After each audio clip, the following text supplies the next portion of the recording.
Très bien, merci beaucoup. Bonjour à tout le monde. Je vais me présenter. Moi, je m'appelle Chirou Gandega.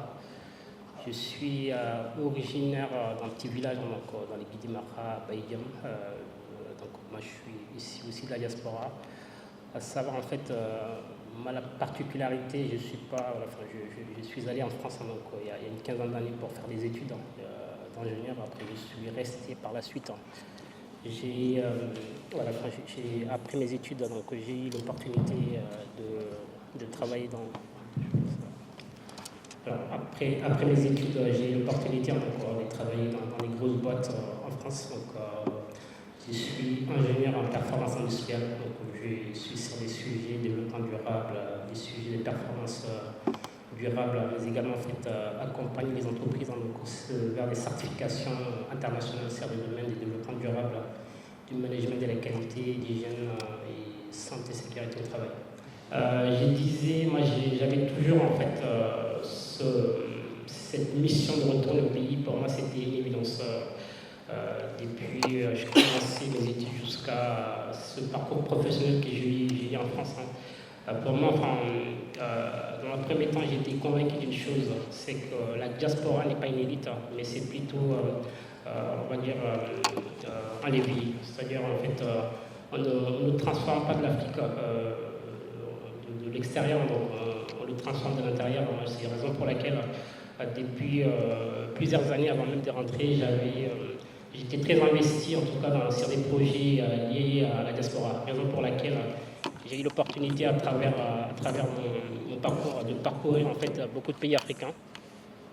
Pour pouvoir déjà sonder le continent, parce que j'avais pour ambition, en tout cas, pas seulement investir en Mauritanie, mais partout en Afrique. Donc, pour la petite histoire, moi, comment j'ai eu l'opportunité de revenir en Mauritanie. Donc, en 2022, j'ai commencé déjà à explorer, en tout cas, le pays. Je suis arrivé ici pour des vacances, j'ai commencé à regarder un peu comment les pays évoluent, quelles sont les opportunités du pays. Et en 2023, j'ai eu l'opportunité aussi de participer parce que j'ai voulu quand même attirer votre attention. J'ai créé ce cabinet, le cabinet GMS Partner, je l'ai créé en France déjà depuis 2019. Donc j'étais chef d'entreprise en France depuis 2019. J'ai commencé déjà à explorer le continent africain. Tout de suite, j'ai pas trouvé des opportunités en Mauritanie, mais j'ai gardé l'œil sur le pays. Et j'ai eu l'opportunité en 2023, j'ai eu l'opportunité d'être parmi une quarantaine d'entreprises françaises qui ont été ici en mission en Mauritanie. La mission a été organisée par la banque d'investissement, la banque publique d'investissement français BPI France, avec le MEDEF, qui est le patronat français, en partenariat avec des institutions mauritaniennes, comme APIM, comme le patronat mauritanien. L'idée, par rapport à l'objectif de cette mission d'entreprise, des entreprises françaises. Ça marche.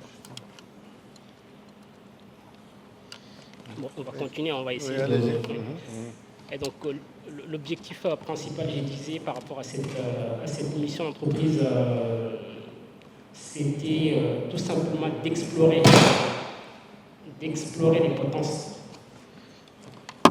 Donc, du coup, l'objectif principal de cette mission d'entreprise à laquelle j'ai participé, c'était tout simplement explorer les potentialités, les opportunités en Mauritanie. Donc, c'était très bien. Donc, ça m'a permis d'avoir un réseau.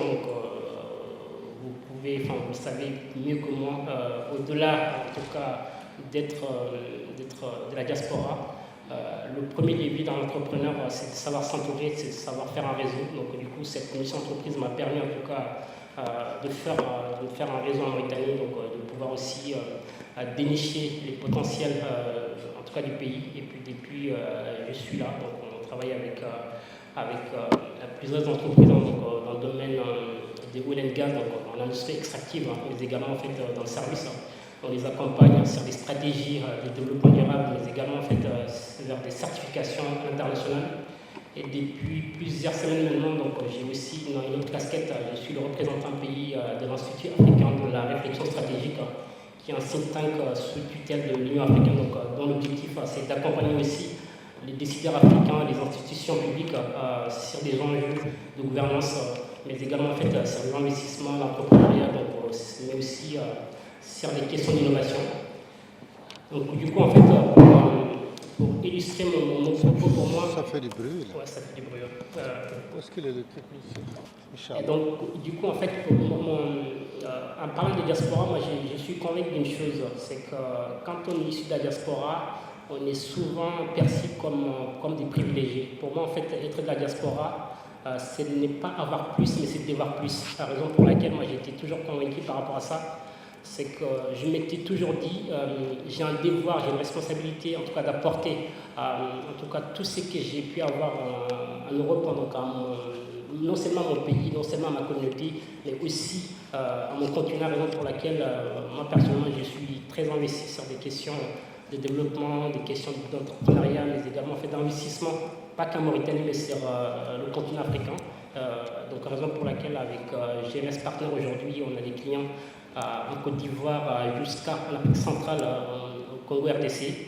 Donc pour vous dire en fait, pour moi la dynamique en tout cas de cette diaspora, elle n'est pas en fait le potentiel de la diaspora aujourd'hui, enfin la diaspora africaine donc, dans sa globalité. Le potentiel est énorme, mais elle n'est pas exploitée. C'est-à-dire, vous avez parlé tout à l'heure en fait du transfert des fonds.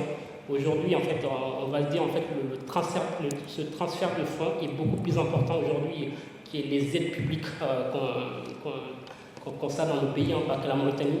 Et la plupart du temps aussi, c'est la diaspora investit de manière informelle, c'est-à-dire on envoie de l'argent à nos familles, on construit des maisons. Donc du coup, en fait, la diaspora doit faire de telle sorte d'organiser son retour, parce qu'un retour aussi, c'est pas aussi physique, c'est aussi mental. Donc je pense en fait que toutes les personnes qui sont autour de la table pourront témoigner aussi par rapport à ça, parce que voilà, c'est pas évident donc, de quitter l'Europe pour investir ici en Mauritanie ou partout en Afrique. Mais pour moi, c'est un devoir, c'est une responsabilité, il faut le faire, parce que l'Afrique ne peut pas se développer sans sa diaspora, et la Mauritanie doit compter sur sa diaspora. Et pour finir, je pense qu'en fait, on doit vraiment en fait, mettre en place des outils, des instruments pour vraiment en fait, aider cette diaspora à investir sereinement en Mauritanie pour vraiment pour pouvoir contribuer au développement positif du pays, mais également en fait, du continent. Merci. Merci.